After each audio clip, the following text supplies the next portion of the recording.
these sessions, but we can't see you and you can't speak at the moment. But I do encourage you to pop your hand up and talk if you would like, and we'll unmute you and you can have a chat, or keep your questions coming in on the chat and I'll feed those to Jamie as we go. So today, if you haven't got your assignment in yet, please do so. You're going to need to submit that at some point before your certificate will be issued.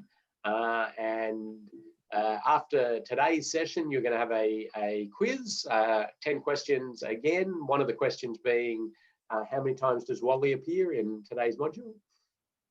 And then we have our final session later this week, and there's only just the one quiz question at the end of the final session, which is just how many Wallies again. And then if you've got your assignment in and it's been marked and you've got over the 80% requirement, which everybody who's submitted so far that I've looked at has got over that hurdle, so well done. And anybody who hasn't submitted yet, please do so. And once you've got all that, you'll be sent your certificate. And the final session, which we have later this week on Friday, I believe it is, Jamie. Is that right? Yeah, Friday. On Friday, we go into some live, real-world examples of installation challenges, design challenges. Some real stuff ups out there, which we've got photos of, and those are really good to learn from and try to understand why these things have happened. But what we've also done is allocated quite a bit of time in this session to cover off any specific questions you have. So if you have scenarios out there or you've seen things out there that you've got an interest in, I'd like you to get those to us early if possible. So if you've got a particular design challenge at the moment, or you've got a particular question and you'd like us to explore that in a bit of detail, send that through to me today or tomorrow, and we'll prepare something specifically on that. So please send through some designs if you've got concerns, or if you've got photos of installations you're concerned about, or scenarios where you go, we don't know what we could do here. It's constrained by all these things. What can we do? Send it through, and we'll use that as a discussion point. So I know some of you have already asked a question or two that we haven't really had time to delve into in detail, and I've got a note of a few of those. One on temporary barriers around curves, which we'll delve into a little bit more next module when we've got time. But certainly pop those questions through, and any that come through today that we don't get to deal with in enough detail, I will move over to the discussion next week. But I really would love to see some photos and some examples, some questions to add to the ones that we have for next week. So this week we're going to tap into Jamie's many years of barrier design experience, and the design of barriers. I always say it's a combination of science and art. You've got to have a really solid base understanding of how all this works and what the requirements are, and then when you get to the real world and you're out there, there's always challenges, and knowing how to compromise and what will influence risk is quite an art form. And Jamie certainly has some good ways to look and think about these barrier design situations. Now, if you're not a barrier designer, and maybe you're a surveillance officer or somebody who's more involved in the installation side of things or the maintenance side of things, you still should have a good, solid understanding of barrier design fundamentals. And that's because you will be able to influence and pick up things as you go. Now, one thing we really always encourage is during installation, if there are fundamental changes to what has been designed, that the installers and the surveillance officer go back to the designer and get the designer to, I suppose, sign off on these fundamental changes. And that has been a process that's worked really quite well. And the designer has factored a whole lot of things into their thinking about why they've done something a specific way. So that's important to do that. But as a surveillance officer or a maintenance, doing maintenance or the like, you may see things that you are not happy with from a design perspective, and you can feed those back and ask those questions. So everybody should have quite an interest in this barrier design, even if you're not the person who, is in there in CAD or MicroStation or whatever doing the design. So keep your questions coming in. Like the last few modules, I'll pop in occasionally and ask you a question, maybe a little quiz, or I will feed any questions that come into the chat to Jamie as we go. And after Jamie gets through design, I'm going to spend a bit of time talking about motorcyclists and barriers and what we can do in that sense. And so I've got a short presentation after Jamie. Okay, so over to you, Jamie. Now, see if you can share your slides, or that might be locked. I'm not sure. I might have to. Yep. Yeah. Yeah. Very good. So, Jamie, tell us your design experience in terms of road safety barriers. So I guess I started designing barriers probably about 10 or 12 years ago in my time at Vic Roads. I'm a traffic engineer by background, but I sat next to and was part of the broader team that looked after barrier standards. So I developed a strong interest in barrier design at that time. In my role at Vic Roads, designed a lot of barriers for various major projects, minor projects, provided a lot of advice to industry, was involved in developing various guidelines that have now found their way into Austroads guides and Vic Roads documentation. And at Safe System Solutions have continued in a similar vein, providing detailed designs, initial advice to various projects around barrier sort of selection and design issues.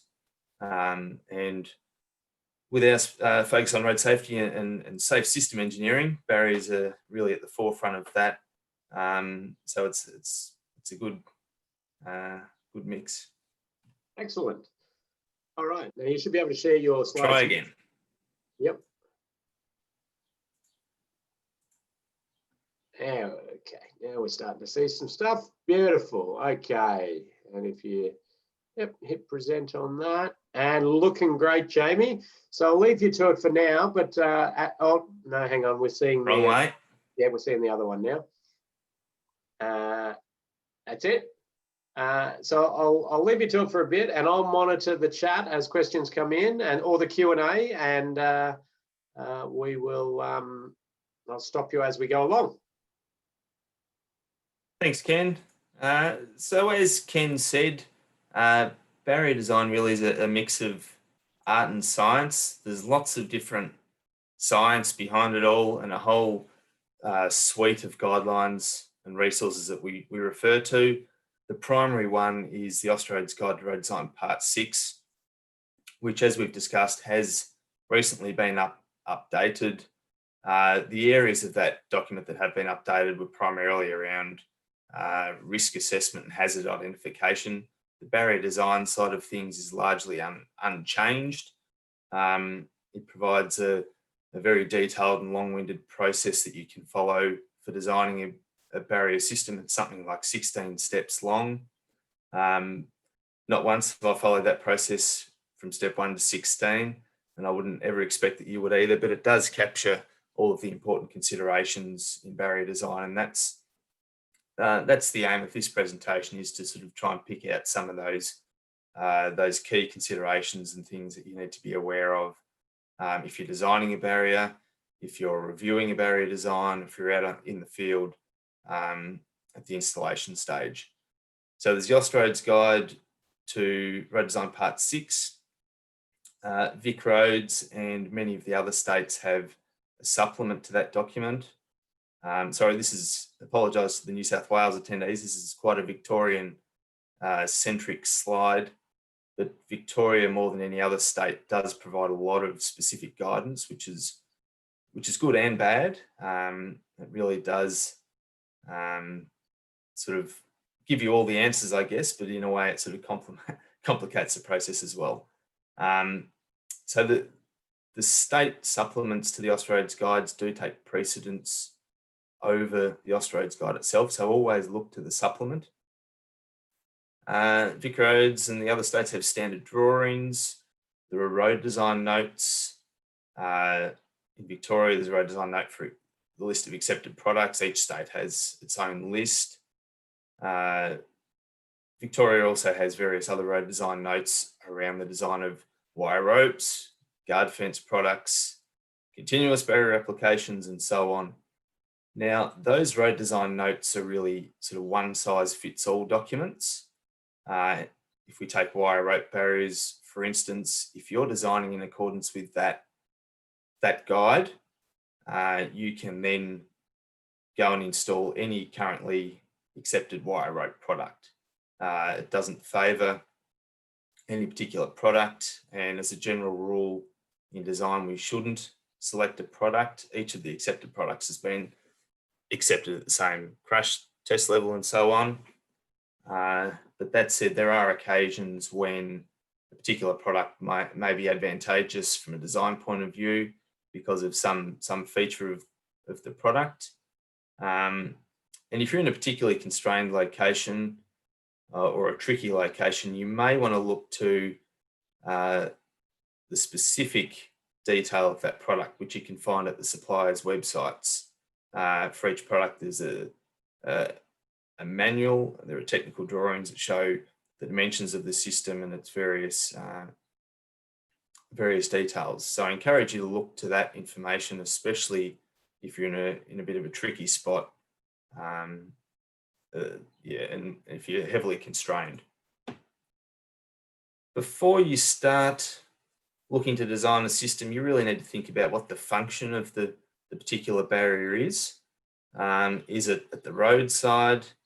So it's a longitudinal barrier at the roadside that's intended to shield roadside objects such as trees or a non-traversable batter.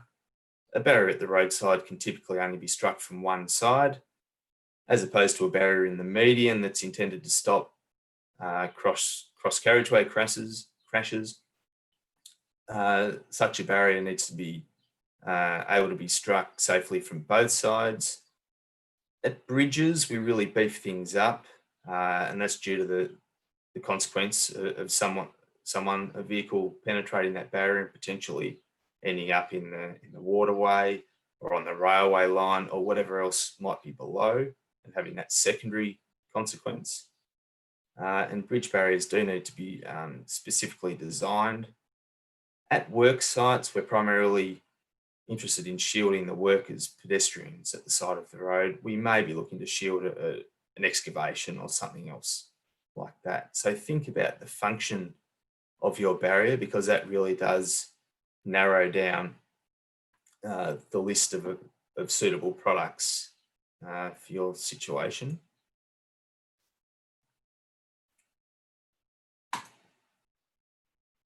There are a range of barrier types that Evan would have spoken to you about last week and introduced you to the various products.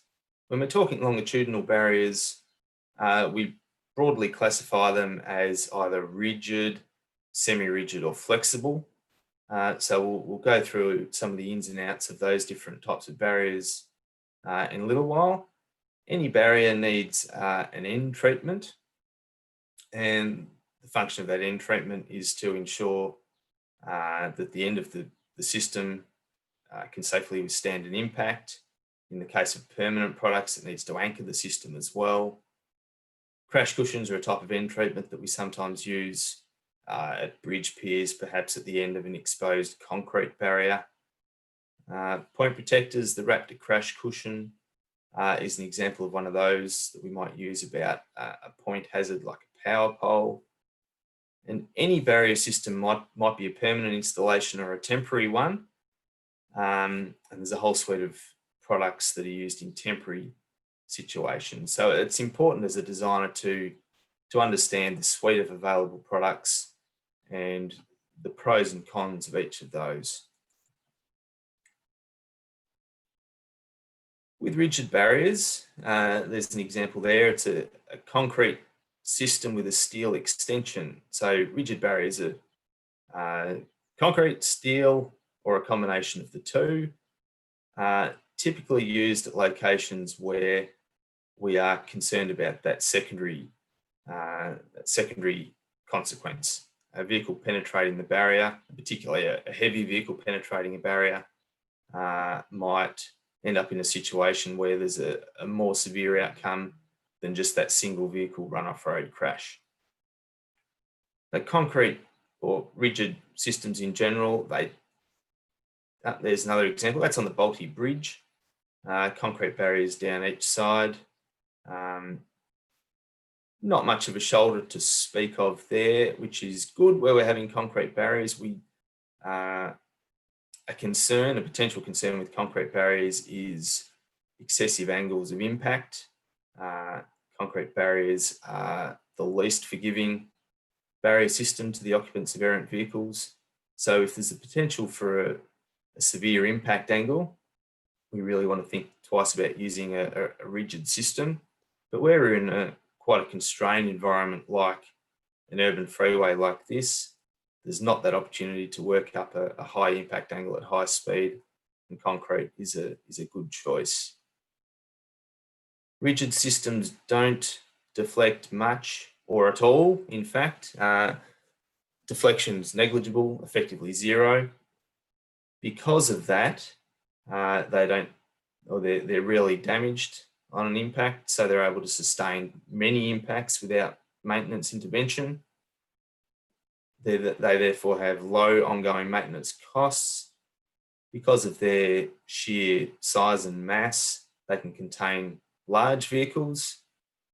They can be engineered to contain as large a vehicle as you like, but we're typically talking test level 4 and above. Bridge barriers typically test level 5 and 6, which are designed at containing trucks of 36 tonne and above. The downside of rigid barriers is their relatively high impact severity. So because of that, as I said, we need to be careful about where we install them, and we want to be mindful of potential impact angles.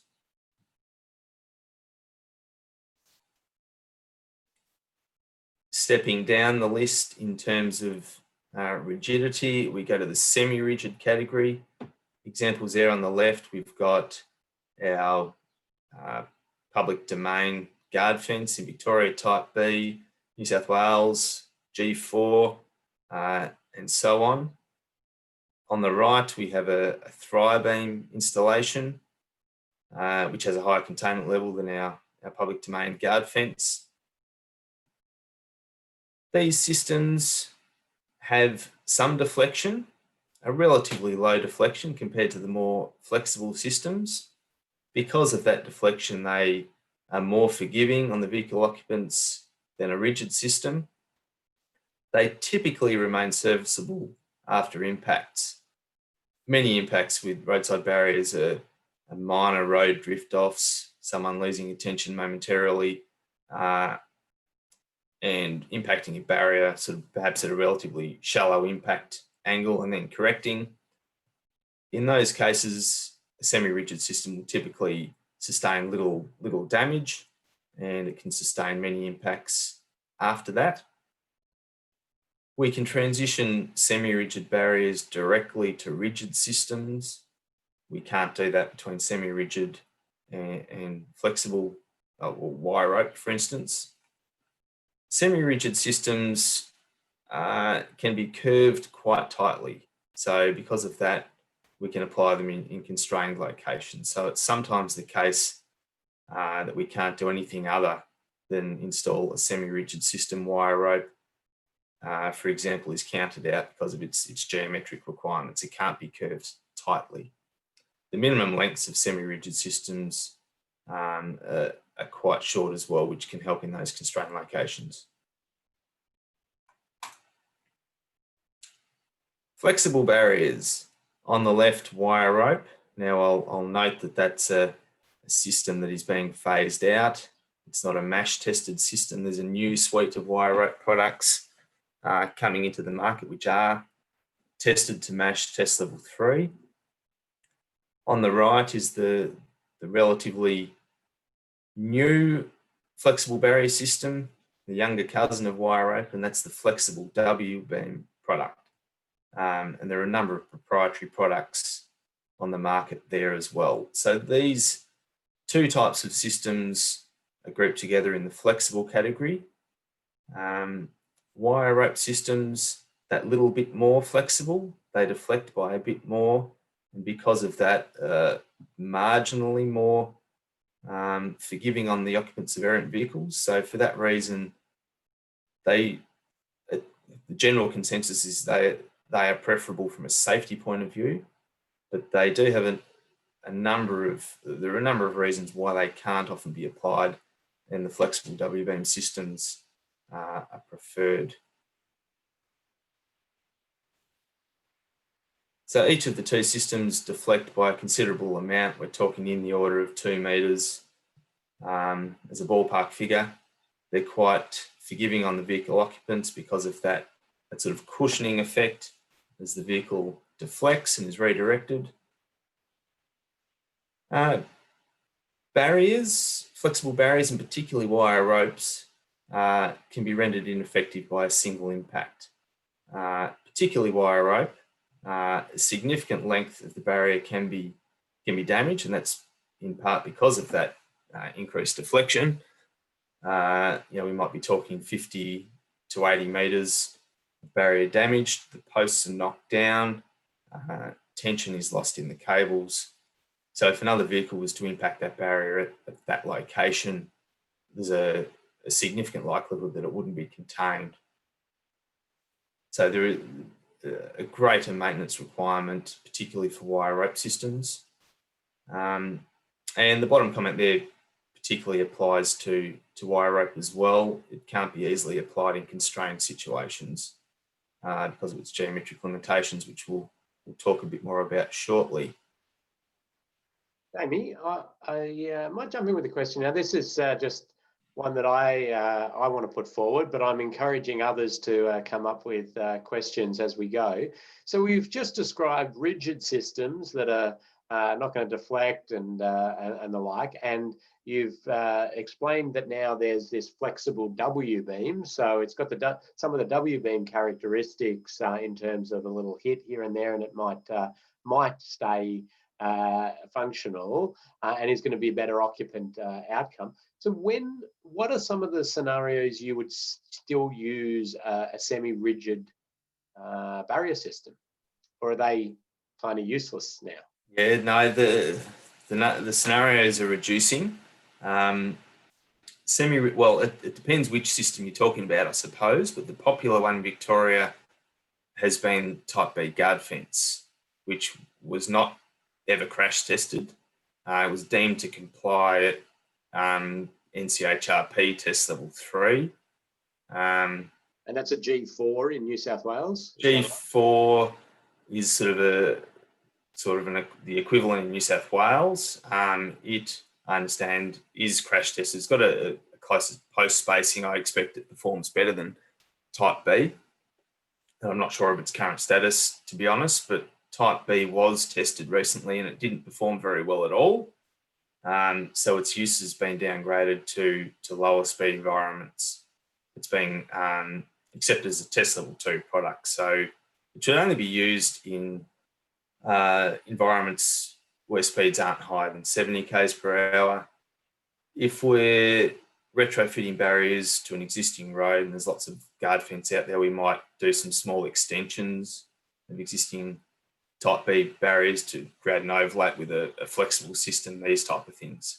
But yeah, Type B guard fence in particular should be, its use is limited going forward and should only be used in low speed environments. The other semi-rigid system is Thri-beam products, which are a higher containment level. And there are proprietary products, MASH accepted products that we use.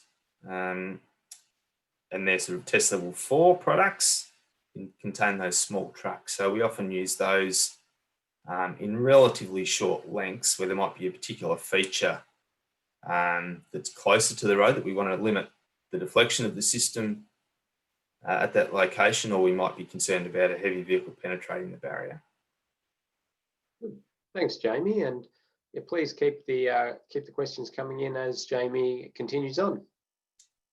You see a hand raised there, Ken. I'm not sure if there's another question there. Good point. Yes, thank you, Jamie. I was monitoring the chat. We've got Lachlan. I'm going to pop Lachlan in there, and you'll have to unmute yourself, Lachlan, and you're on stage. Yeah, sorry about that. I had my hand up and then Ken sort of interjected, so I put it down quickly. I just wanted to clarify, with throw-beam barriers, are they just as easily applied to constrained locations as flexible W-beam products? Look, I'm not sure about in terms of curving them, and I wouldn't encourage you to apply them at, where you sort of need to achieve a tight curve, because they're sort of relatively rigid. Look, it's a great question. I'm not sure how tightly they can be curved, but they wouldn't typically, or a barrier of that containment level wouldn't typically be used in that situation. You would prefer a typical W-beam product, a flexible or a type B guard fence. Okay. Where would you find out whether they can be curved, and if curved, how much they can be curved by? Yeah, the product detail sheets ought to include that information. Ingal has a proprietary throw-beam product, so you could look to their website, or otherwise the VicRoads detail sheets. Okay, good. Okay, thanks, Jamie, and thanks, Lachlan. There you go. Beautiful example of how you can get involved there and ask a question. So yeah, another one is a little tip here is you can talk to the suppliers, and they provide some pretty good information. They're very, very knowledgeable about their products and what can be done, and information about them. So I'll often call up somebody from one of the suppliers and have a bit of a chat to them about some different scenarios. Thanks, Jamie, and thanks, Lachlan. It's safety barrier philosophy. This is a little bit of a rehash of some things I talked about the other day, and I have realised that some of these quotes are from the now superseded edition of Part 6, but they do sort of go to show how the philosophy has changed a little. Barrier should only be installed where the barrier reduces the risk associated with the roadside. That sort of reflected the school of thought that installing a barrier was introducing a roadside hazard in a way, and that we need to be mindful of that and balance the risk of someone striking the barrier versus the risk of striking the hazard that would have been located some distance further from the road and therefore less likely to be hit. AASHTO says that the best solution is the one that provides the required degree of shielding at the lowest whole of life cost. VicRoads, prior to the start of the continuous barrier rollout, did a big piece of work on whole of life costs, comparing wire rope systems to flexible W-beam systems. And that, as a result of that, flexible W-beam products came out on top in terms of whole of life cost. And that's because of the reduced maintenance requirement of that system. So that's one reason it is preferred in a lot of cases over wire rope. We should choose the most flexible system that suits the requirements at our site. So the hierarchy there would be wire rope, then flexible W-beam, then semi-rigid, then rigid, subject to other considerations around containment level. When we're thinking about how our barrier might look, we need to think about speeds at that location and what our choice of system might be. We mentioned Type B guard fence. It's now been downgraded to TL2 or up to 70 kilometres per hour. Consequences of barrier penetration. It could be the case that our worst case scenario was a single vehicle run-off road crash. in which case we want to strike a balance between containing as many vehicles as we can and not providing too rigid a system. So in the case of a roadside barrier, we would typically go with a system that would contain passenger vehicles, so we can provide a flexible system. Where we're on a bridge or we have a critical piece of infrastructure next to the road, or perhaps a school or a kindergarten, something like this, we might want to step up our containment level and accept that the consequences or the impact severity is higher for that occupant of the passenger vehicle. And we need to know the ins and outs of our different systems before we start putting our design down on paper. So I guess to this point is a little bit of a recap of things that and sort of consolidation of things that Evan might have talked about last week. And now we're going to step into some of those key design principles and design decisions that we need to make as designers. So before we design any barrier system, we need to understand what our hazard is. Is it a single point hazard? Is it a continuous length of roadside, which might be the case in a high-speed environment, where even those relatively flat and level batters present a rollover risk. And we know that vehicles will travel well beyond the old clear zones that we used to adopt. So once we've identified our hazard, we can identify what's called the protected width.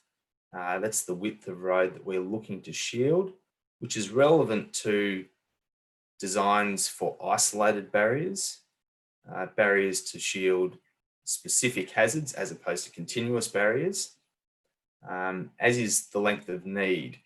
The length of need is the length of barrier that we basically need to provide in advance of the hazard to make sure that the errant vehicle can't reach that hazard. In continuous barrier design, length of need is not typically not a consideration. We're just looking to continuously shield that roadside and provide breaks at appropriate locations and appropriate overlaps. But in isolated barrier design, protected width and length of need are what we need to know. We need to locate our barrier in relation to the road. Where does it sit in relation to the traffic lane? Do we have a shoulder to work with, sealed or unsealed? Where's our batter hinge point? That's a critical point to know, the location at which our verge hinges and our batter slope increases. If we have curb in the mix, that influences where we might be able to locate our barrier laterally. So I guess the first step of the barrier design process is to get out there on site and take these measurements, shoulder widths, verge widths, know your batter slopes. Is it sufficiently steep that it's a hazard in its own right and that we can't install a barrier on that slope? We need to think about run-out areas, and we'll talk about that concept a little bit later. Run-out area basically is a nice hazard-free, relatively flat area that we like to provide at the start of our barrier installations. So thinking about that might influence where you start and end barriers. We need to think about transitions to other barrier systems. Are there existing barriers on our length of road that we want to integrate with? We might want to overlap, we might want to directly connect. There might be a feature that we need to provide a different barrier type at a higher containment type barrier, perhaps at a structure or some other feature that we want to beef up our containment. And we need to choose our barrier, flexible, semi-rigid or rigid. It's quite an iterative process and one that sort of you can refine with experience. You always want to start with a flexible system where possible. That said, there might be considerations at the site that mean that a semi-rigid or a rigid system is preferable or required, so you step down the list. You might know off the bat that a flexible system is not going to work because you just don't have the room for deflection of that system. So your starting point might be a semi-rigid system. We need to choose appropriate terminals and transitions. So these are the sort of some of the key steps, and we'll go through each of these in a little more detail now. Now, Jamie, we do have a question that's come in from Richard, which is a scenario here. And funnily enough, Connie's emailed through an example probably for next week for us to go through, which is got similar characteristics to the question from Richard. So it may be that we cover it in a bit more detail, but I'll read it to you now and you can see. So for hilly roadside environments with cuttings, trees close to the road, and say it's an 80k or 100k environment, and it's got property accesses with regular spacing, meaning you can't get the required length for a flexible W-beam system. Would you default back to providing a type B guardrail system, or assuming that reduces risk, or would you go for flexible W-beams with substandard lengths, or is there some other approach to this, or is this part of this art form that we speak of? Yeah, this is where some of the art comes in, and it's a great question. It is often the case that we do compromise on some of the desirable minimums, and one of those is length. I guess it depends how far short you're falling on those length requirements. The VicRoads Road Design Notes nominate some minimum lengths for barrier systems, and they're one size fits all requirements. If you look to the detail sheets for this individual products, you'll find that each one has been crash tested at a different length. The desirable thing to do is not to install a barrier that's shorter than the crash tested length. It's not to say that it won't perform at those shorter lengths. We just don't know. There is some risk that it won't under those crash tested conditions. So remember that they're tested under a very specific set of conditions, and those conditions they're quite severe impact conditions. So they're high speed, relatively high impact angle. So the likelihood is that on site you won't have quite that impact energy. So it's not the end of the world a lot of the time to compromise on those minimum lengths. I wouldn't expect you to hear a VicRoads person say that, but we often do. But again, it depends on the degree by which you're reducing lengths. If it's only by a small degree, I'd suggest you go with the flexible product rather than reverting to the type B, which is, we know can't contain those larger vehicles, and is a less forgiving system. So it really is a case by case thing. But the other thing to think about is choose that product that offers the shortest minimum length as a starting point. See if you can fit that in, and then perhaps look to compromise your length using that product. So the thing that I would say to add to that is to document your thinking around this process with your designs. And it's, as Jamie said, it's absolutely valid to do this sort of stuff to get the best outcome we can with the products available and the constraints of the site. But we really want that documented as to why you've chosen to go down that particular approach. And it may be that you say, well, this was crash tested at 100 kilometers an hour, and we think, with this geometry, it's likely to be struck at a lower speed, giving us more, a bit more flexibility to reduce the length with lower risk, or however you decide to sort of describe that. So yes, document it. Great question, and we will look at Connie's example next week with similar stuff, and just maybe talk specifically to some of these examples.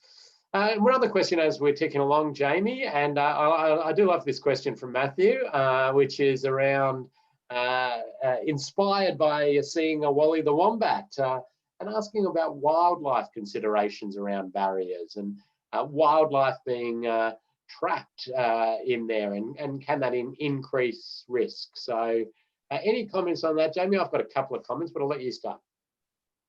Yeah, it's a good question, and it's one that does come up from time to time. I'm not aware of it influencing the choice of barrier system, but certainly one that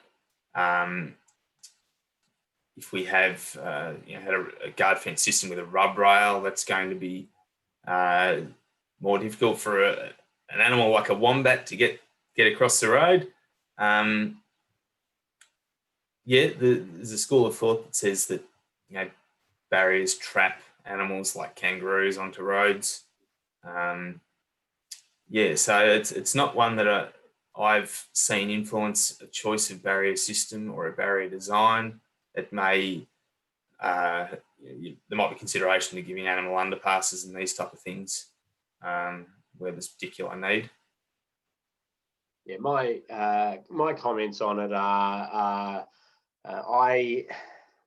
I think that is a bit of a myth that the kangaroos are trapped in these barrier systems. I'd like to see some actual research on that. I highly doubt a barrier at the heights we're talking is going to trap a kangaroo.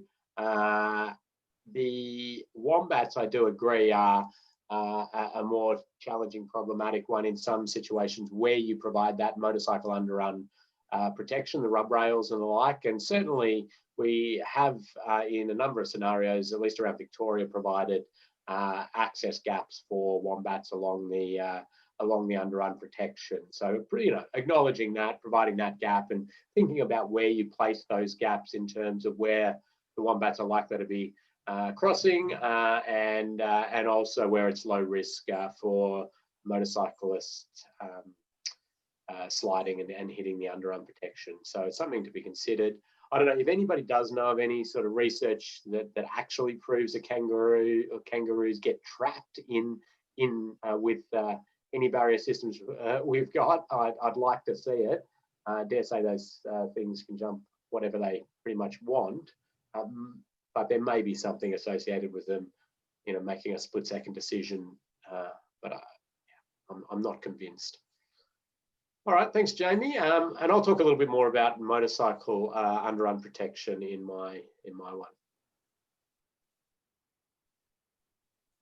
Great questions. Right, so in barrier design, there are two distinct scenarios. One is new road projects, barrier design on a new piece of road or an upgraded piece of road. And in this situation, we typically have the benefit of feature survey. We have other design information. We can obtain a lot of the geometric detail we need from that information, and a barrier design will be presented on along with some of that information. As you can see in the example here, we've got an alignment plan with the barrier shown, limited detail on the barrier shown. We're not dimensioning offsets from the edge of the road and this type of thing, but that can all be obtained from the digital design or scaled off the drawing. You can see the barrier alignment shown there. We've got point of need nominated, and that really is the critical point that we need to show in any barrier design. So the point of need is the point at which the barrier system becomes redirective. It's not the very start of the barrier, and it depends on the system that you're using as to how far from the end of the barrier the point of need is.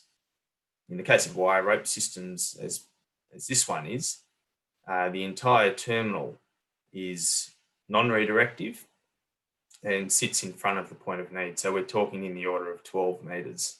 In the case of guard fence terminals, grates, it's more like 5 metres. So a little bit of detail shown there in your barrier, shown on your other road design drawings. The other situation is barrier retrofit. So it might be we have a piece of road that has a high runoff road crash history. We need to get out there and determine some appropriate barrier treatments. Here we don't have survey. Typically, designs are presented on an aerial photo base, as you can see here. We need to identify some features on site that the barriers can be set out around. So it might be a tree, the closest tree to the road, or a critical tree that we're looking to shield. And you may have seen plans that that looks something like this. This is a shorthand notation that VicRoads has used to describe a barrier installation. So I won't go into the detail, but it basically shows you the length prior to the hazard identified, the length of the hazard, the length on the departure side of the hazard, is if there is one, the type of terminal on the approach and departure end, and the chosen barrier system, and its position relative to the edge of the road. So in these retrofit situations, it's critical to identify those features out on the road, to have been on site, taken all the measurements that you need to satisfy yourself that this barrier that you've designed can work in the way that you've designed it.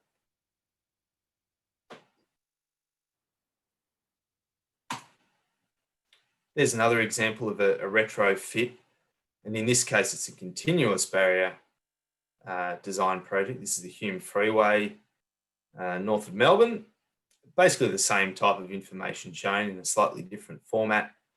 Being a continuous barrier job, there was no need to determine lengths of barrier in advance of hazards, because the entire roadside was considered a hazard due to the speeds at this location. So in the case of continuous barrier jobs, the art is really the decisions around where to provide maintenance access points and other breaks in barriers, choice of barrier system, locating barriers relative to the road, what's your barrier offset, these type of things.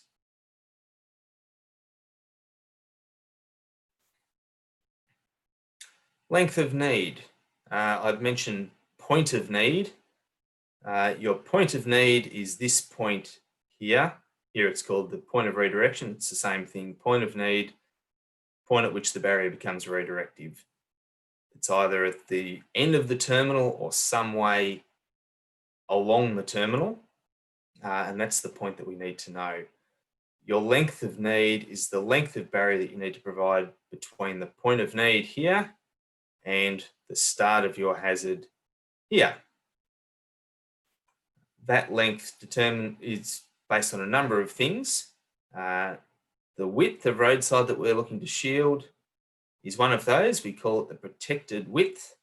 So how far from the edge of the traffic lane to the back of the hazard, the furthest part of the hazard from the road, where your barrier sits in relation to the road influences the length of barrier that you need to provide. The closer it is to the road, the longer the barrier you need to provide. Sorry, Jamie, I was just going to say, I don't think people are seeing your mouse as you okay. hover it around. It might be on the wrong screen there.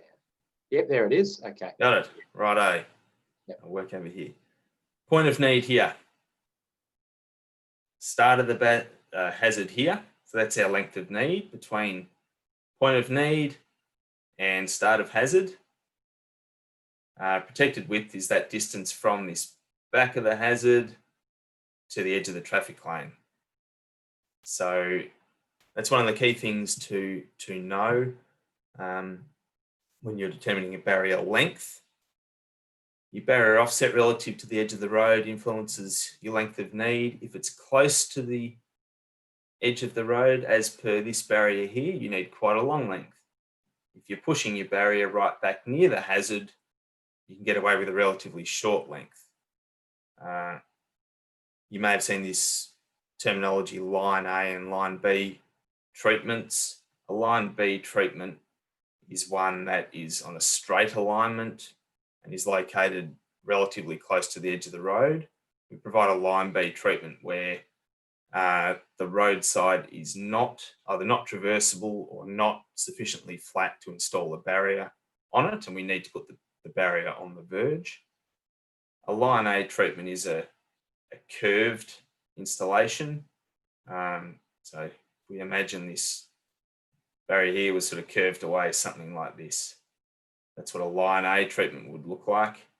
And typically line A installations are located further from the edge of the road because we've got a relatively flat roadside where we can afford to push the barrier back. There are separate VicRoads guideline drawings for each of those that provide you with some length of needs. And I'll show you an example soon But to use those drawings and work out your length of need, you need to be thinking about this list of things here: protected width, barrier offset, know your operating speed, think about whether you're going to flare that barrier, line A or line B. Your road geometry comes into play as well. If you've got a nice straight section of road, you can simply apply these drawings. If you're on a curve, you might need to take a slightly different approach. And the general approach there, if you're on the outside of a curve, which is where people typically depart the road, we draw a line tangential to the edge line or the dividing line and project that to the back of the hazard. And as long as we're cutting off that run out line, that sort of tangential run out line, our length is what it is, and we consider that to be sufficient. I hope that description makes sense. So straight sections are relatively straightforward. For any particular hazard, we might need to shield it from one direction in the case of a one-way carriageway, or from both directions in the case of a two-way carriageway, as you can see here. So our total length of need is then the sum of, we've called it here the adjacent length of need. So that's the length of need for the direction approaching from the left. For the reverse direction, we have an opposing length of need. Then we need to consider that the length of the hazard itself. It might be a bridge, it might be a group of trees with a length. We sum those together, that's our total length of need. The total barrier length then needs to consider at either end our gating portions of our terminals.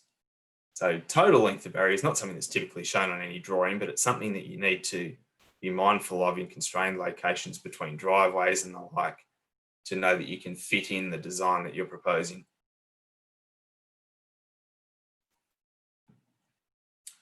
There is the VicRoads guideline drawing for line B installations. Strike out the line A in the title block there. It's actually line B. In Victoria, we use what's known as the run-out length method for determining barrier lengths. There are two methods that the Austroads guide talks about, being the run-out length method and the angle of departure method.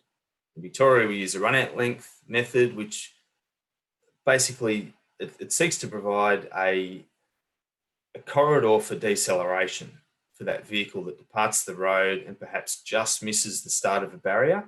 It provides enough length between the start of a barrier and the hazard for that vehicle to come to a stop, or at least wash off enough speed that there's a low severity impact. There's no magic run-out angle under the run-out length method. So this drawing is based on run-out length numbers, which are published in the Austroads guide. I'll point out that those numbers have reduced significantly with the update to the guide. So we're talking in the order of, at higher speeds, they've reduced by sort of, perhaps 30 metres. At lower speeds, they've reduced by perhaps 20 metres.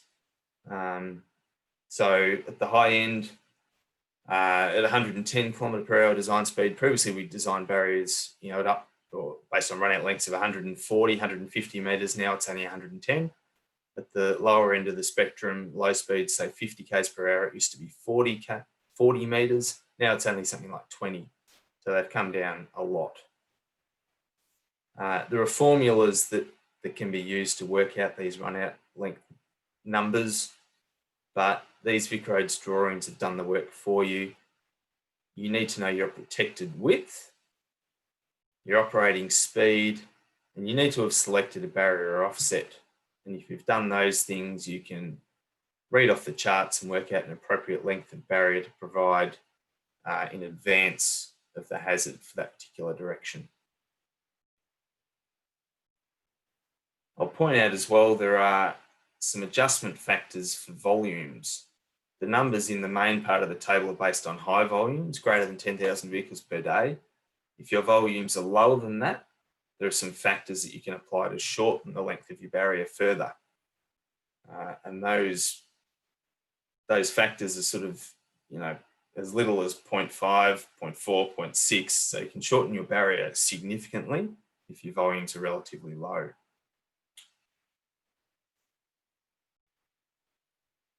This picture shows the intention of the run out length method.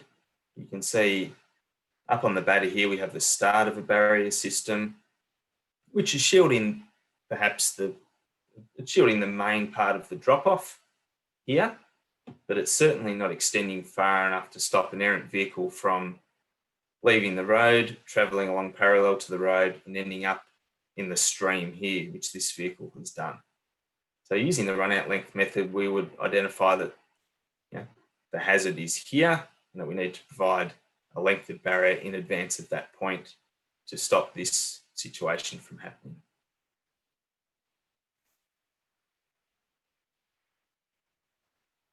At structures and waterways, it's common to find that the barriers have not been installed using run out lengths, appropriate lengths of need. It's often the case that we have a barrier on a structure and then a token length of barrier on either side, or perhaps just a terminal, a gating terminal that's not going to capture and redirect an errant vehicle. So this vehicle, as you can see here, has left the road, the barrier hasn't had a chance to contain it, and it's ended up against the tree. So it would have been preferable in this situation for the barrier to have extended, some probably 50 metres or more further up the road. That's the run out length method. Other states, including New South Wales, adopt the angle of departure method, and that method adopts a fixed run out angle based on your speeds. So geometrically, it's a simpler method of doing things. It does result in some quite different lengths and typically longer lengths, especially with the reduction in the lengths that we've seen in the run out length method. They can see that for a high speed environment, 100, 110 k's per hour, we adopt an angle of 2.9 degrees, which seems a bit of a funny number, but that equates to a run out gradient of 1 in 20. So if we're sort of drawing things on paper, using that 1 in 20, it's not difficult to work out our lengths using the angle of departure method. Another thing I'll point out to do with this method is that you provide the same length of barrier on both the approach and the departure side of a barrier. It doesn't, it's purely geometric how you work out these lengths, as opposed to the run out length method, which sort of recognises that a hazard, if you sort of travelling in the reverse direction, you've got an extra traffic lane to cross and then some before you reach the hazard. So we typically provide a shorter length on the departure side. The angle of departure method assumes that fixed run out angle. So it's a relatively conservative way of doing things, and therefore you could argue that it's perhaps a safer way of doing things, but it does result in some really significant barrier lengths.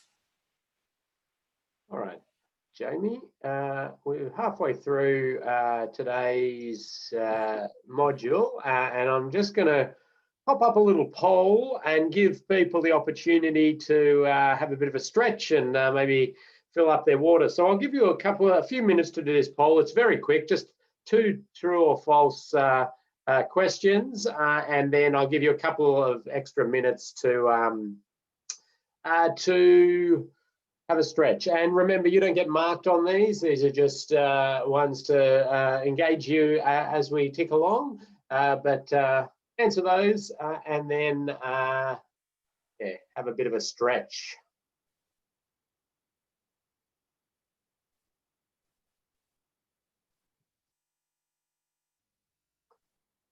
So Jamie, about half an hour to 35 minutes or so to go for you. And we'll delve into a couple of those examples next week where we do a little bit more analysing of some of those things that you've brought up.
All right, I'll give you a minute before I close the poll, and then a little extra 30 seconds to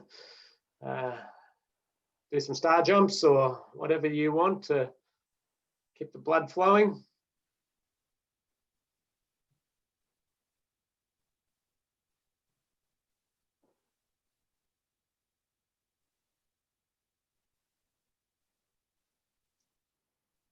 Okay.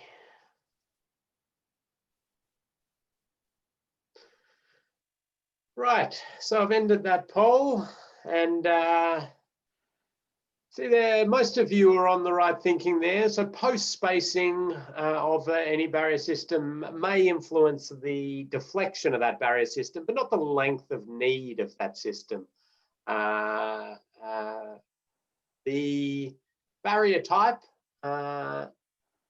also is not going to actually influence the length of need, because that's calculated off the where the hazard is and the edge line and those sorts of things. So when you're choosing your barrier, it may have a different point of redirection and like, which you need to factor in, but the actual length of need is sort of void of the barrier type itself. Any extra comments on that, Jamie? I hope I haven't confused people with length of need, just based on the answers to that second poll question. The length of need is simply how long a barrier needs to be to stop that errant vehicle from reaching the hazard.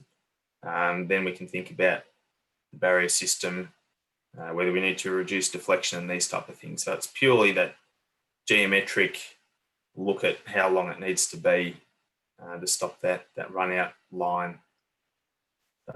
Yeah, happy to take any questions if people would like me to clarify that further.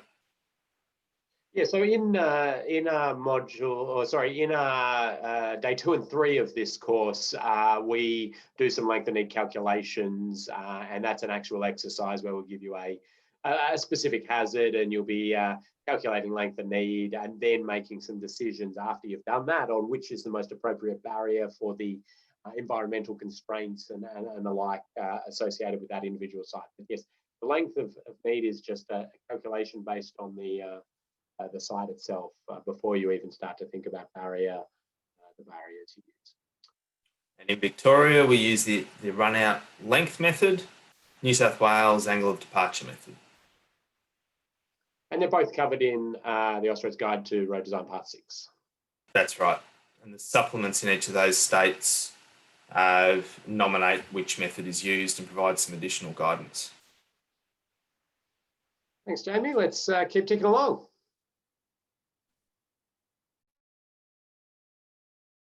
Barrier offset. This is the thing that most people typically want to know up front. Where are we putting our barrier in relation to the road? Now, there are some desirable numbers that we want to achieve. In practice, it's often not easy to meet these requirements. The desirable minimum offset is 4 metres typically. Now, 4 metres provides enough width for a vehicle to pull over at the side of the road when one needs to, and be clear of the adjacent traffic lane for someone to open the door and get out if they have to, although that shouldn't be encouraged. For a tow truck to pull up and load a broken down vehicle, these type of things. So 4 metres is nice to have for those reasons. On higher class roads, we nominate a maximum offset of 6 metres. So for that 4 to 6 metre range is where we like to sit. We don't like to go above 6 because that opens up the opportunity for errant vehicles to build up a higher impact angle before reaching the barrier, and also opens up that rollover possibility before reaching the barrier. On some freeways and highways, it might be easier to install a barrier at 5-6 metres as opposed to 4 metres because of the location of services. It's probably a rare luxury to have. Often we don't have that sort of width of verge to play with, but it may suit you to install a barrier at something like 5 or 6 metres. The minimum offset as per Austroads and certainly VicRoads guidelines is 3 metres. That provides just enough width for that broken down vehicle to pull over at the roadside, but only just. Any offset less than that 3 metres is considered an absolute minimum offset, and VicRoads guidance says that you ought to obtain approval to that. Now, the risk of going below 3 metres is very, very much a case-by-case situation. If you're on a high-speed, high-volume road where vehicles might be likely to pull over at the side of the road on a regular basis, then providing those 3 and 4 metre offsets as a minimum is what you should be doing. If it's a low volume rural road and you've got an isolated hazard, your barrier length is quite short, you're not taking away any existing opportunities to pull over at the roadside, you can go down to an offset of less than 3 metres, and it's often the case that we go to significantly less than that. The Austroads guides talk about an absolute minimum of 0.6 even, and that sometimes happens at small structures and this type of thing on lower class roads. So as long as you're designing your barrier in an appropriate way, if you're flaring the approaches to those barriers further away from the road than those minimum offsets, then that's not that's something that happens every day of the week. It's a balancing act choosing a barrier offset, and that's what these numbers are aimed at, creating an appropriate balance between minimising the impact of a barrier being nuisance impacted. It's often the case that people lose attention momentarily, and we've all done it. We drift across an edge line by a fraction and recover. No big deal. If a barrier was located particularly close to the road, there'd be many a nuisance impact and maintenance requirements, costs, and so on. On the flip side, we don't want to locate a barrier so far from the road that we're working up. Well, there's the opportunity for those higher impact angles and therefore higher severity of impact. The applicability of this in urban areas? This applies to any area. The guidelines don't differentiate. However, in an urban area, there's a reduced likelihood to provide these sort of offsets because we typically have very frequent intersections and opportunities to leave the roadway, get off the road. We typically have lower speeds. There are lots of things happening that reduce the risk of not providing these type of offsets. If we're putting in barriers, we've probably got a multi-lane carriageway. There's opportunities to bypass vehicles that are stopped in the left-hand lane and so on. And you talk about bumper trajectory and curbing shortly, don't you? We do. And that's the other thing. In an urban area, we typically have curb. So we don't have a shoulder that vehicles would typically pull over on. So we need to be mindful of offsets relative to curb, but it's we're not compromising any existing opportunity to pull over if we're putting a barrier behind curb. There are lots of things you need to keep in mind when you're choosing a barrier offset. It's rarely as easy as saying, right, the guidelines say 4 metres, that's what we're going to do. If there's curb at play, that influences where we can put it. We need to know our offset between our edge of traffic lane, our edge of seal, and our batter hinge point.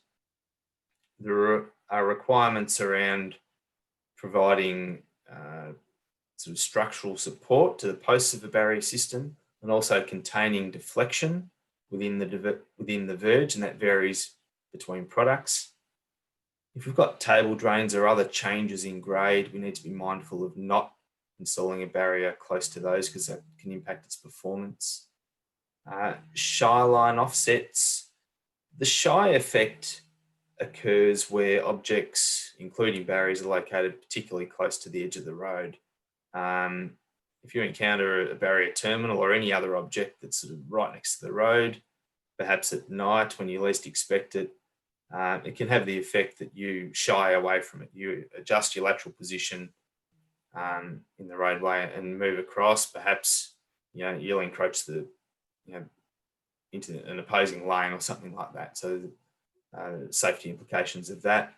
So a sort of bare minimum offset for a barrier might be your shy line value, and the Austroads Guide to Part 6 provides some shy line distances, which are at high speed locations are sort of in the order of 2.4 meters. Lower speeds it might be 1.5, this type of thing, and they're typically about the amount of width that you like to provide for a cycle lane. So if cyclists were present, that's another consideration. And if you're providing shy line offsets or an appropriate width for cyclists, you're talking about the same widths.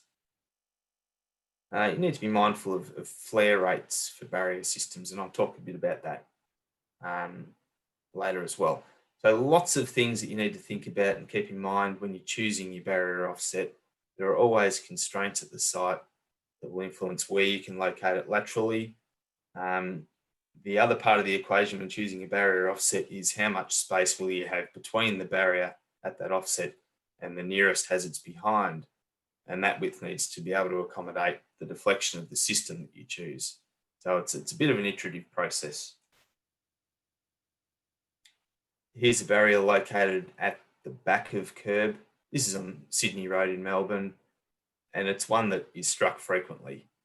It's obviously a wire rope, so when it is struck, the posts are knocked down, as you can see, and we can't be sure that another vehicle that impacted at this location would be contained. It's struck because it's so close to the edge of the road.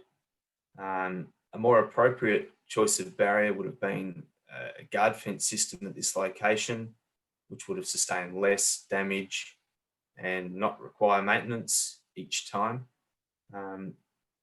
We've got some hazards pretty close to the edge of the road. There's probably limited opportunity to have pushed this barrier back further. Presence of the curb, and I think it's a curb as opposed to, maybe it's just a bit of a maintenance strip. But if it is a curb, that limits our options in terms of where we can locate that barrier.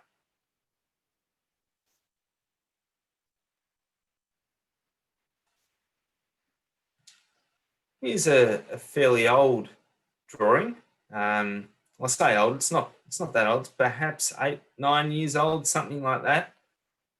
And this design on the Western Freeway in the western suburbs of Melbourne shows barriers at all sorts of weird and wonderful offsets. If you look closely, you'll see there's barriers at 6.1 metres, one at 3, one at 5.5.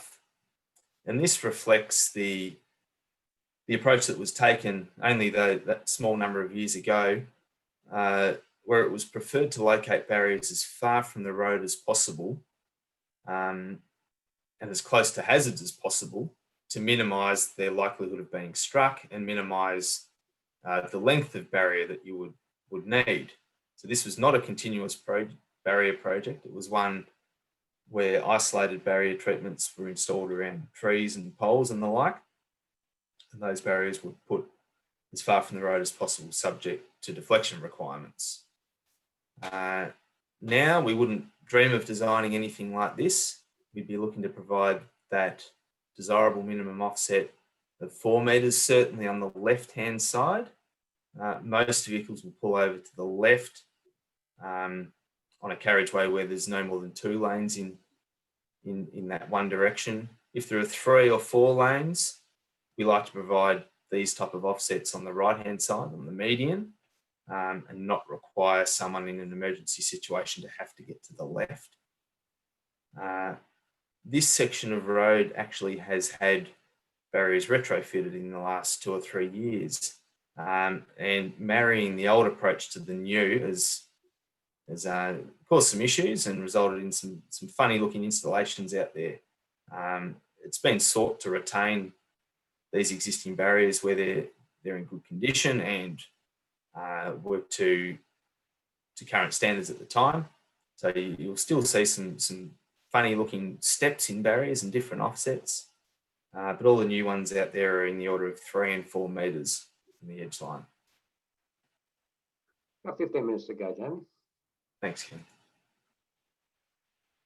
Offsets from curb and channel. Where you've got curb and channel in the mix, we need to be particularly careful about where we locate the barrier in relation to that curb, and that's because a vehicle mounting a curb, particularly at speed, the presence of the curb will alter that vehicle's trajectory. So it will sort of strike the curb, the bumper height will sort of bounce up and down, and then it will sort of come back to its usual position as it gets some distance from the curb. There are some specific requirements around where we should put barrier in relation to the curb, and it varies a little bit between guard fence and wire rope. The preference is to locate barriers as far as possible from the back of curb to take this effect out, allow the vehicle to come back to around about its usual height. So that means that we need to put it something like 3 or 4 metres or more from the back of curb. That's really possible. Where we've got curb, we're typically in a built-up environment, or we're in a cutting, and we've got limited width to play with. So the usual situation and the sort of next best is to locate your barrier at the back of curb, or as close to the back of curb as possible. What have I got next? Sorry. There's a difference between wire rope and guard fence products here. Wire rope, we ought to install at the back of curb or as close as possible. Whereas with guard fence products, we've got a bit of flexibility there to install up to 1 metre from the back of curb.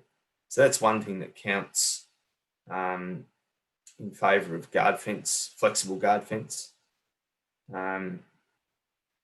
There's also a little magic window in between where we might install a barrier, and that's where we expect that the vehicle has sort of bounced up and come back down to around about its usual height.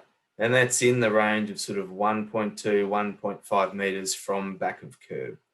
So we sometimes see wire ropes in particular on freeways installed in this range where we're sort of seeking to provide a greater offset from the traffic lane and perhaps avoid some underground services that might be near the back of curb. I'll refer you to those documents for a bit more guidance on offsets from back of curb.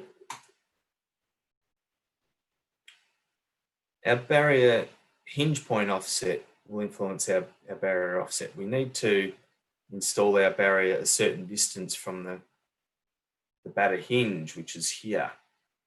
You can see a 500mm minimum.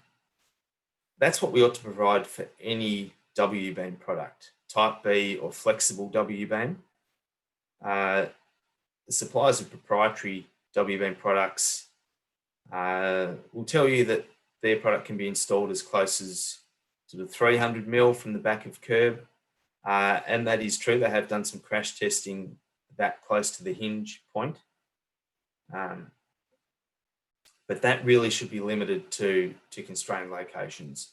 VicRoads guidelines say 500mm minimum for any W-beam product. Again, there are specific guidelines for W-beam products, for wire ropes, and I refer you to those documents listed there. So we have that minimum lateral offset for structural support of the posts. The other consideration is dynamic deflection. It is desirable for any barrier system to contain the full deflection of the system within the verge, so before the batter hinge point. Now that's not often achievable, especially in retrofit situations. So we often compromise on that. In the case of guard fence products, we go down to that 500mm minimum. In the case of wire ropes. Oh, and I'll show you, whoa. I'll try and show you a little video here.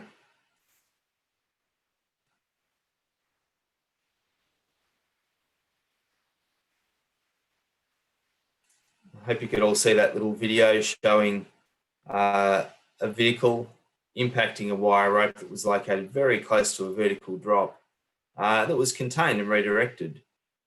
So we do know that wire ropes will work when a vehicle impacts and extends out beyond the batter hinge point. The general approach that we take is to ensure that one set of wheels of that impacting vehicle remains on the verge. So we need to think about how much that barrier will deflect and work back from that to determine how much of a verge we need to provide behind the wire rope system. Another consideration in determining our barrier offset is our batter slopes. There are batter slopes on which a guard fence or any type of barrier may be installed, and if we've got a slope of 10:1 or flatter, we haven't got any concern with locating a barrier on that batter. We can locate it at any point along here and be confident that the barrier will perform. If our slope steepens up to in the order of 5:1 or 6:1, we really ought to be locating the barrier at the top of the batter to take out the effects that, a vehicle traveling down that batter is not sort of in its usual horizontal position. It's going to impact the barrier in a way that hasn't been crash tested. We can't be sure of its performance. So, yes. Oh, sorry. I was just saying we had a request for that video again, please, with the vertical drop. But here we go.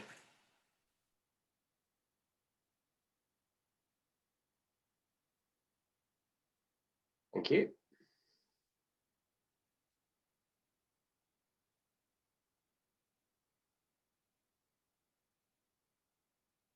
So yeah, be mindful of your batter slopes. This drawing shows some barriers located a long way from the edge of the road. This is not something we look to do anymore, even where our batters are really quite flat. We work within those desirable offset ranges in the order of 4 metres, as opposed to locating our barrier, as close to the hazard as possible, as this drawing shows. But it is often the case that our verge is quite narrow, and we're looking to achieve that 3 or 4 metre offset, which places us here somewhere. So to achieve that offset, we might need to do some earthworks to achieve a slope of 10:1 or flatter.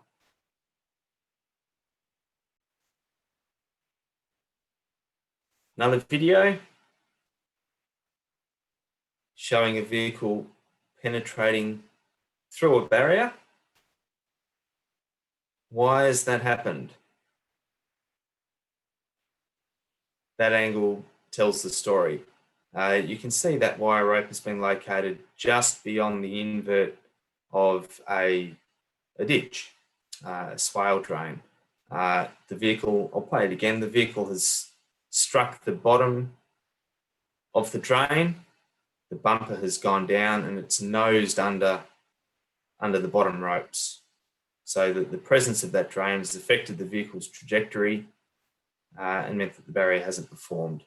So that just demonstrates why we like to provide barriers on as flat and a consistent slope as possible.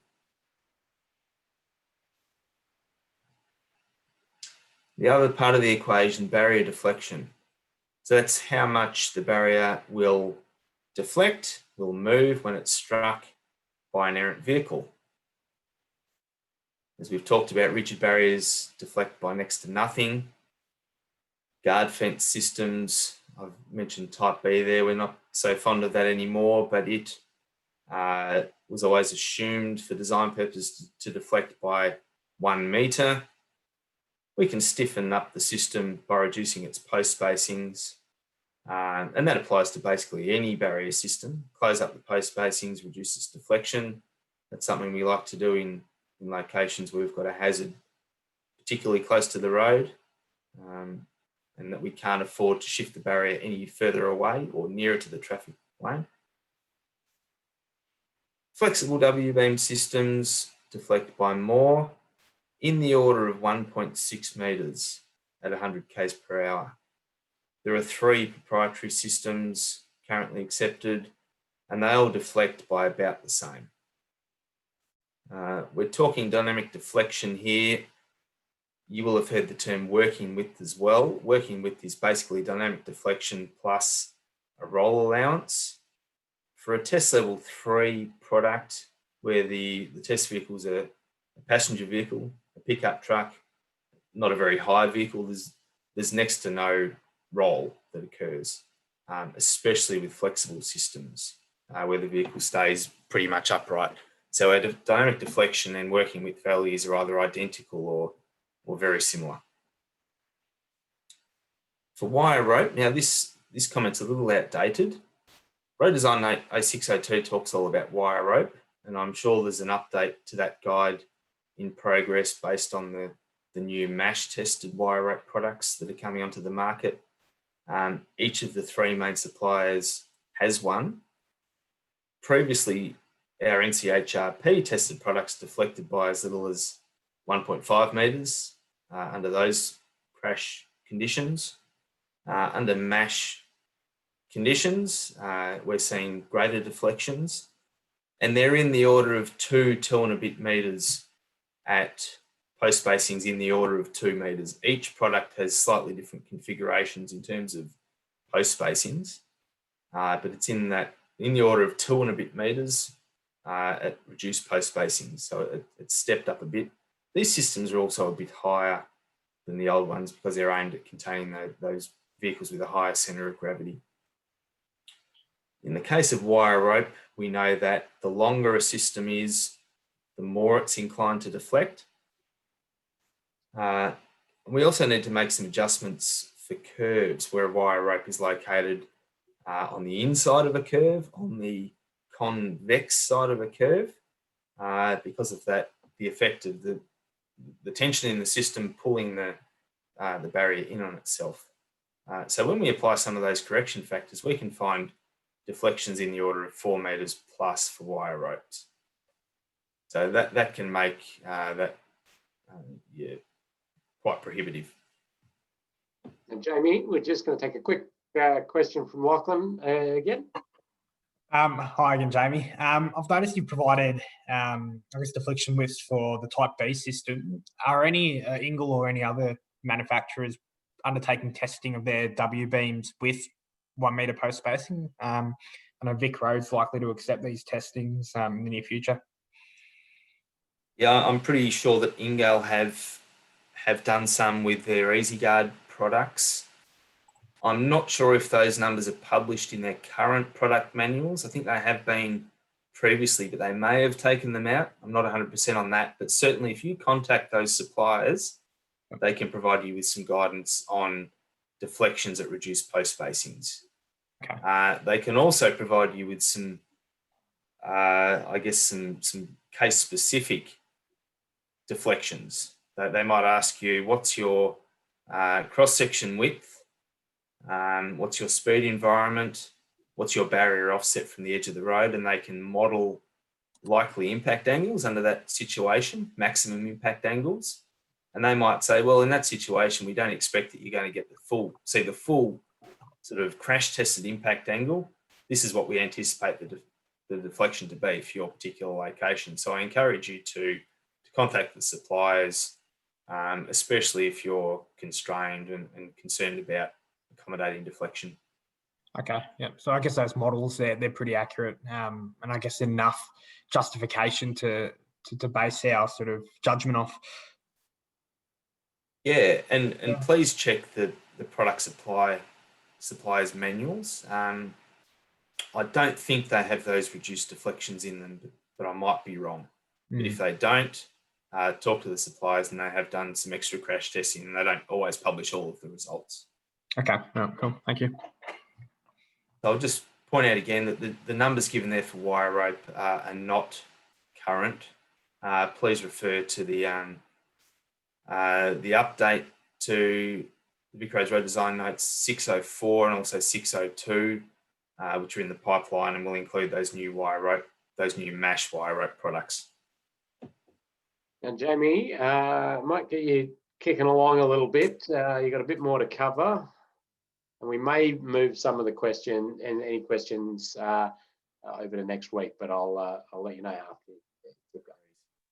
Here we have a wire rope that clearly we don't have the desired space for deflection. Look, it's not always the end of the world if we don't have that.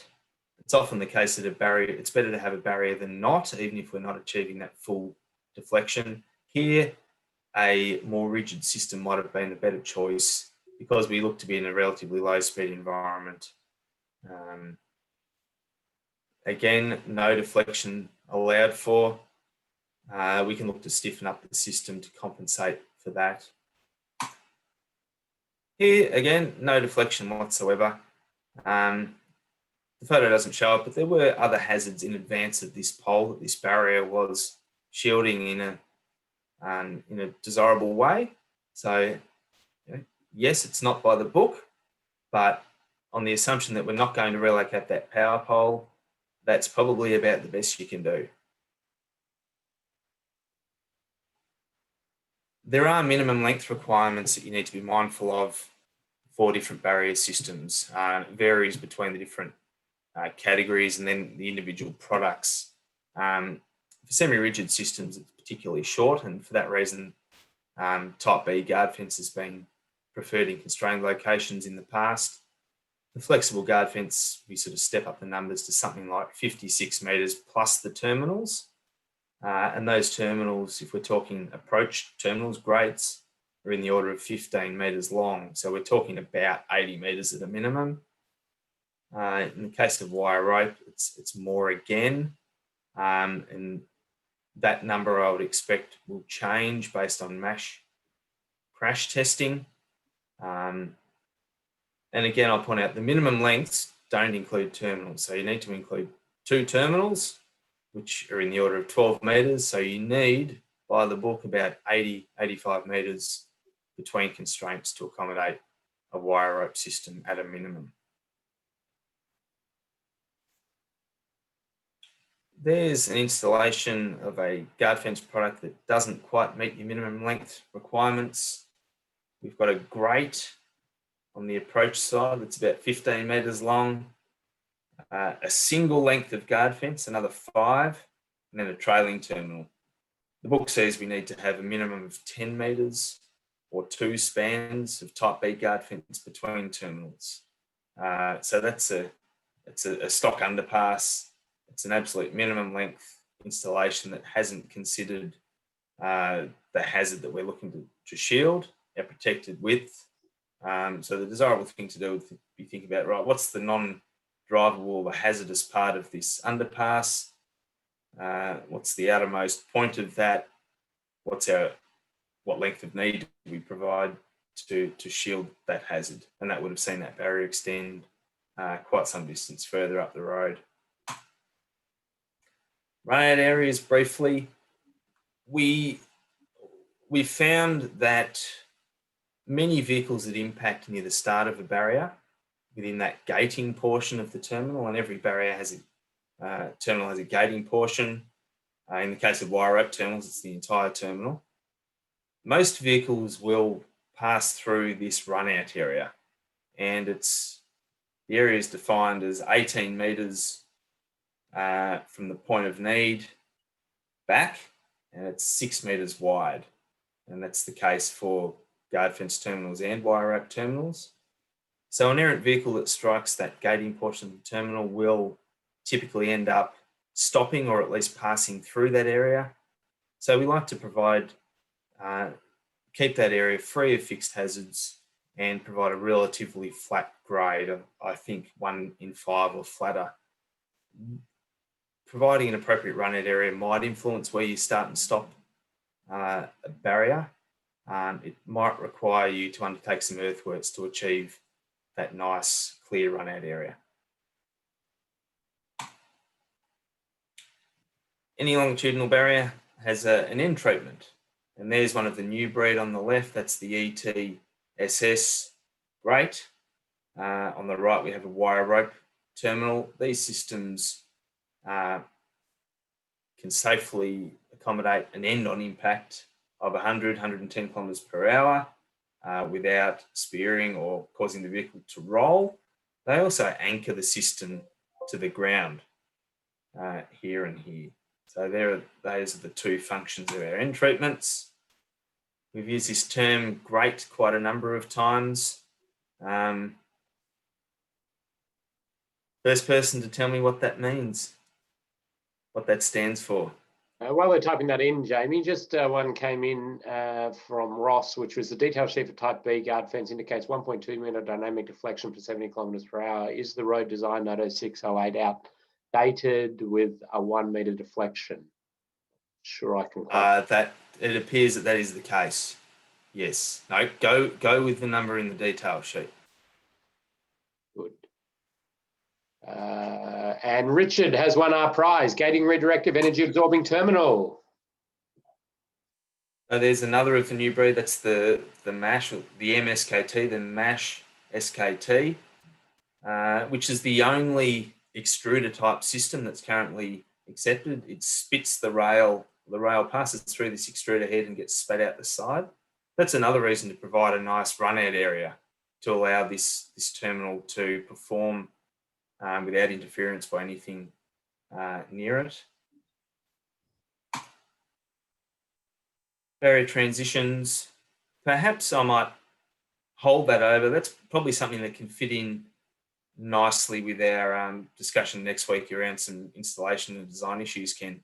Yeah, good to jump through that. We will cover it because there's a few transition examples. Good. So to summarise, really know your products. And if you've got a constrained location, think about nominating a specific product if there is one that best suits the needs of your site. Be mindful of minimum length requirements. You might be surprised to realise how long those minimum lengths are. It's always best to avoid short lengths of barrier. The preference would be to provide a longer length of barrier and join up successive lengths. That minimises the number of terminals, which are the most expensive part of the system and also the most hazardous part.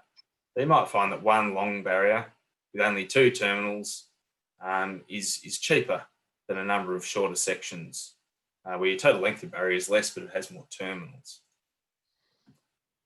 Flare barriers wherever you can, especially at locations like driveways, so as not to impede sight lines.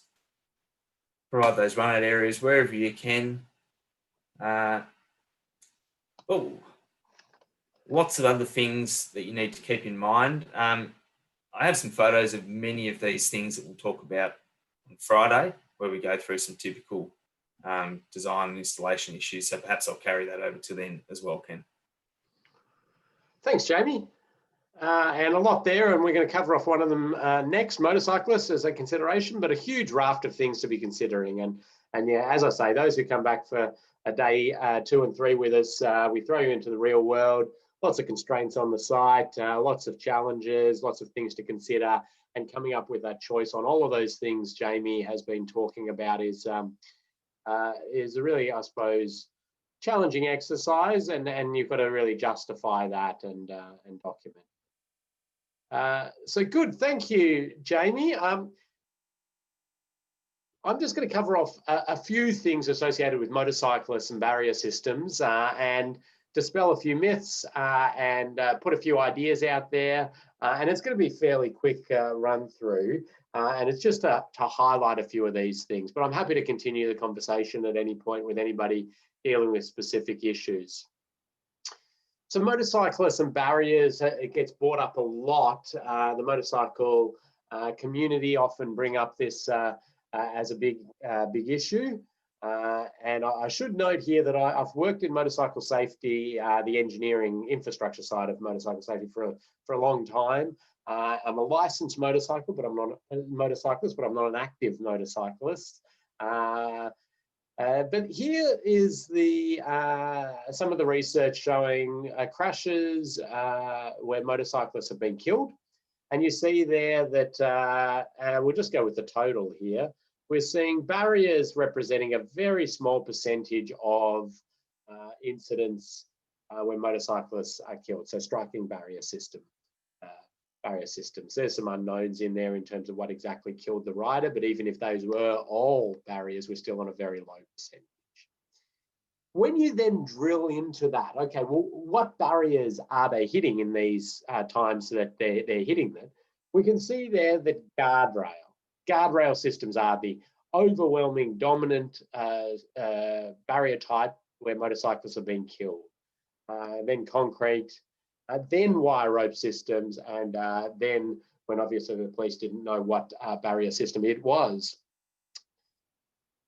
Question I'll pose to you all, and I'll give a prize away. Why is guardrail popping out as the highest there, do you think, for motorcyclists being killed? So just pop something into the chat there. Let's see what anybody has to say, and I'll give out a nice little prize here. Okay, getting a few there. Ben's, the posts coming on Curve. But I'm going to give it to Lachlan, the most prevalent on our roads. That's probably it, but the other factors add in there. But the fact that there is probably the most of it, but others do get some kudos. I'm not quite going to give you a prize. Lachlan got the one I was looking for, but the fact is that you can't use the wire rope systems on these curvy roads, which are popular motorcycle touring routes. So there is an element of truth to that as well. Okay, I'll jump through that. So this is all research out of University of New South Wales, who have been researching motorcyclists crashing with barrier systems for about the last 10 years because it's of a lot of interest. But barrier protection, different ways to protect barriers or retrofit barriers can significantly improve motorcycle safety. I'll show you some of that. And we've got some, again, research on some different programs. When motorcyclists hit barrier systems, we tend to find that the biggest, well, the source of death in terms of the trauma to the body is through the thorax, and the head coming in after that. And you can see there's a huge amount of body that gets subject to some pretty massive trauma. When a motorcycle, so all of this research out of the University of New South Wales, basically analysing thousands and thousands of motorcycle crashes, basically said about half the motorcyclists were on the ground sliding when they hit the base of the barrier. The other half were on the bike, trying to stay on the bike. They hit the barrier and they went over the top of the barrier. The motorcyclists went over the top of the barrier. So I'll play that in video form. Hopefully this streams for you.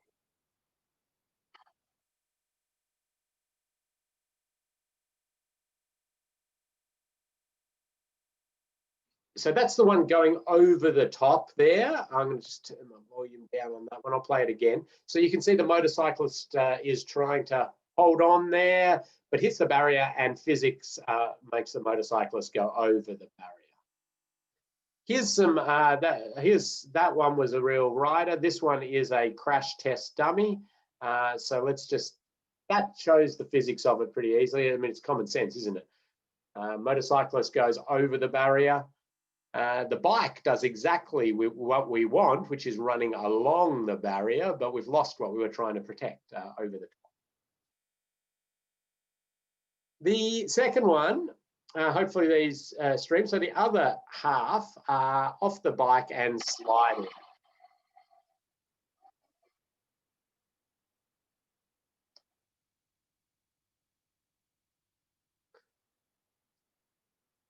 So you can see there, for some reason off the bike, sliding on the ground, hits the base of the barrier. Now, Obviously, that was a nice slow crash, but you can imagine it at high speed. And here's again a crash test with a motorcycle dummy. There's a bit of a misconception that a motorcyclist will be protected by the bike somehow in the collision if they're sliding along with the bike, but the research was really showing that they separate, and the motorcyclist pretty much always finds a post. I shouldn't say, there are occasions when they slide directly between and underneath. But the forces there on the motorcyclists are easily enough to kill the motorcyclist. The barrier, even the flexible barrier system, the posts don't barely move when a motorcyclist, the body of the motorcyclist strikes that. It is a rigid hazard for a motorcyclist. So no prizes are going to be given out for what we can do with W-beam systems, our flexible W-beam systems. Because we've been saying it quite a bit, these things, I refer to them as underrun protection. So underrun protection, because there's a raft of them. There's rub rail, there's then the proprietary products, and there's other bits and pieces. So anything that basically adds that next rail on the bottom, so those sliding riders hit that and run along it. So you can see here a retrofit job where we've got posts exposed, and then it's been retrofitted with some underrun protection. So it'd be much friendlier if you were sliding along at 80 kilometers per hour to slide along that rather than be stopped abruptly. And there's the retrofit going, and you can see the little brackets that you pop in, and then it sits in there. You'll note here, not connected to the terminal. Terminal functions not been tested with these added to them. So don't be bolting stuff onto your terminal. It'll alter how the terminal will function. There are some products that are accepted for trial in Victoria only, which are these plastic things that aren't actually connected to the end terminal, which you can use if you're really desperate to do that protection. So you can see it added there to a system. The European crash test for motorcycles has this motorcycle dummy that they slightly alter a normal dummy a little bit to make it more like a motorcyclist. There's my picture of once you tell the dummy it's going to be used as a motorcycle crash test dummy, it ain't happy because it is a very violent thing. And this is a 60 kilometer per hour test. And this is a 60 kilometer per hour crash into a post there. And you can see, well, that dummy was a write-off. I mean, it's a very violent thing that happens. And that's just 60 kilometers per hour. The addition of the rub rail certainly helps things. And in the European test, it showed it was very, very successful. Still at 60 kilometers per hour, but we're getting redirection there, which is a bonus, and we're getting some absorption of energy in the system. Let's play those from head on. Hopefully these are streaming for you, but there you go. You can see at a 60 kilometer per hour direct hit into a post, it easily kills the motorcyclist in terms of the forces, and that addition of the underrun protection is providing a wonderful benefit. So there are proprietary products. I'll show you those right at the end. Underrun protection products. There's a public domain system, a rub rail system, which is available. And there are lots of like little bits and pieces that are available out there for trial or the like. There's some post capping. So this is a rubber post cap. There are plastic post caps. Talk to your manufacturer or a supplier there if you're interested in those sorts of things, or I can point you at some different products available. So wire rope systems, the motorcycle groups often saying that this is the biggest killer of motorcyclists. It's they call it the cheese slicer or cheese grater and the like. Now there's no evidence to show that this is any different to any other barrier system. If a motorcyclist hits it, and they're on the upright, they go over the top of it. If they're sliding, they hit the posts. So, and then the fact is, as you saw from that earlier graph, these are used on areas with long straights, and they're hardly ever hit by motorcyclists. There is a very rare occasion where this might happen, but we are talking about a very minuscule part of the motorcycle safety problem being these, but they're getting way too much attention. And I actually genuinely think it's doing a disservice to the motorcycle community in terms of what will actually impact on safety. There is even the fact that there's a bit of research out to show that they actually improve motorcycle safety in many scenarios, but I won't go into that. I'll go into what we can do to make these a bit friendlier for motorcyclists in a situation where you might decide it's high risk for a motorcyclist, which I would say is few and far between. I mean, running long lengths of wire road barrier up the Hume or the Calder or the Pacific Highway or whatever, it's pretty I would not be investing in retrofits for motorcycle safety on those, because they're kind of a fatigue device. They're for vehicles on big straights that have fallen asleep and left the road. And motorcyclists aren't doing that. They're not leaving the road. They're not hitting those barrier systems. They're hitting barrier systems on these windy touring routes where we've got existing guardrail, or if we were going to put new barrier system, it'd be some sort of flexible W-beam or guardrail anyway. But we can add this post cushion. At least in Victoria, this is accepted for trial. And in other jurisdictions, I think you could put a case forward for trialing it in specific circumstances. It is kind of the goalpost padding approach. And of course, it won't be as effective in terms of you don't redirect the energy along the system. You're trying to absorb it, cushion it.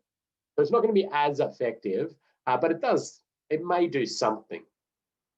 And you can see here in this scenario on the South Gippsland Highway, it was applied to each post in the central barrier systems because that's the route down to the Motorcycle Grand Prix. And it gets a lot of motorcyclists and there's quite a bit of motorcycle trauma. Now, this was back in the day, and these are like $45 each or something like that. So you can see the cost just mounts up.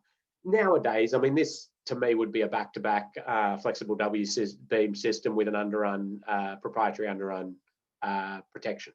It'd be a no-brainer. That didn't exist back when this got put in. And to a degree, this was a little bit of appeasing of the motorcycle community in putting this in. But nonetheless, it is something. No crash testing available on that, or at least no manufacturer is showing us it, because my tip is it wouldn't pass anything. So it's doing something in some scenarios, but I wouldn't say it's going to be the best approach. If you're genuinely at the point you go, I'm so concerned about motorcyclists leaving the road and hitting these barrier systems, I would be moving to a flexible W-beam system with a tested underrun protection, and there are quite a few of those out there these days. And there's lots of new things people are trying. These are a fabric system that's pinned to the base and the like, not approved anywhere except for, I think, South Australia. So Richard, you might be able to use that one, but not the other jurisdictions. Of course, we all use flexible delineators now to try to minimize the injury of those riders that are going over the top, not slicing the riders, hopefully. And some issues in terms of installation. I popped this one just up because it's a common thing that I see in installation, directly applying the underrun to a retrofit of a W-beam system rather than bracketing it out as should be done. And it's quicker to do it that way, and maybe it's just a lack of knowledge from the installers, but it's going to lose all of that absorption of energy benefit. Plus, you've got this big gap, which as a motorcyclist sort of gets mashed up against the system. An arm or a leg that could get through a hole will go through the hole. It's quite a chaotic event, and as the riders hit it. So yeah, pop it out to the front there with the bracket. And so these, installations, it'd be nice to see a little bit of work to try to fix up a few of the issues. So, enough to get the arms and legs under here. And then if the rider was redirected along that into a concrete block. So some alterations and just some thinking about how that crash might happen. But in the last minutes, I'm just going to go through this very quickly, but you get these from the road design note or from the Transport for New South Wales website. So I don't need to go into it in detail. MPR on EasyGuard Smart. So a lot of these systems are accepted for use with another barrier product. So you've sort of got to make sure you just have a look at it. Biker Shield on Ram Shield, and these ones are for trial. So MPR on W-beam. So it's the same product, just on another barrier product. Public domain, poly buffer only at the terminal. So we don't want to see that. We don't want to see poly buffer, this plastic product, zip tied to the system. That's not accepted anymore. And all the post protectors, the stack cushion, the barrier cell, MCF, post cushion are trial in Victoria. When I say trial, it just means you've got to alert the Safe System Engineering team the fact that you want to use this, and they keep a note of it, and they're going to track how it goes. There are a couple of individual post protectors available for use in Victoria, Biker Mate, so it's just a sort of cushion on an individual post, and impact protectors. New South Wales, a lot of the same stuff. Biker Shield, they've got a HIASA, which is a particular underarm protection which isn't used in Victoria due to Victoria using the different sized W-beam type B rail length, and it doesn't connect in. MPR on EasyGuard Smart or G4, and some legacy product. Well, the public domain is a legacy product in New South Wales. Some non-approved products, at least in New South Wales, so they're not using the poly buffer system or these different things. But I dare say if you're in these particular scenarios, you would be able to trial these and start to think about them for those specific scenarios. Also the fabric systems and the like.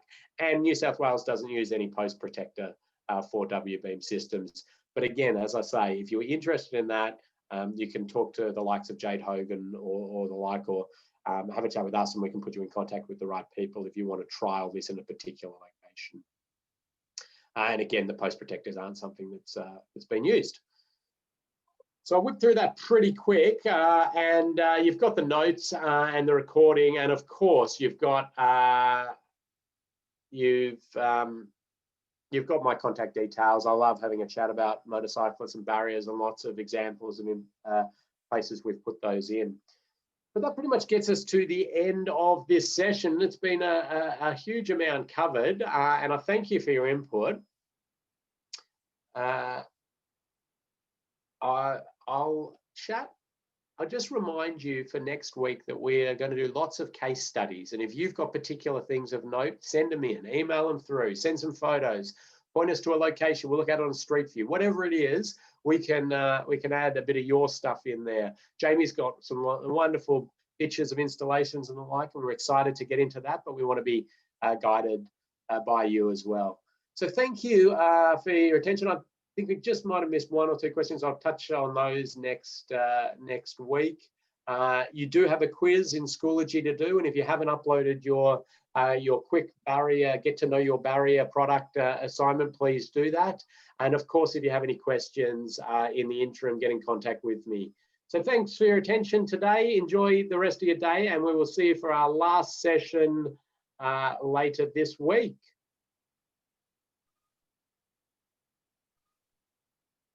Thanks, everybody.